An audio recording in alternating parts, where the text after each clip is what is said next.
Hi everyone, welcome back to the channel. In today's quick video, I'm going to show you how to reset Whirlpool dishwasher. So in order to reset it, you just have to simply follow a few steps. First of all, according to this person, maybe the control lock is on and so the buttons of your dishwasher will not work. To turn it off or to unlock it, you need to press and hold the control lock button for your dishwasher for 3 seconds, and your owner's manual should indicate you where this button is located. Also make sure that the door of the dishwasher is properly closed and latched, and that the sleep mode or the standby is disabled. To disable this mode, you just have to press the start or the resume or cancel or open and close the door before choosing your cycle and option.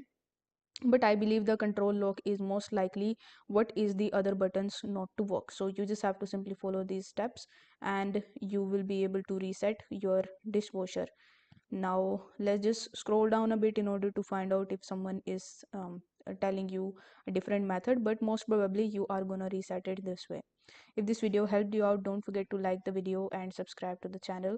Thank you so much for watching.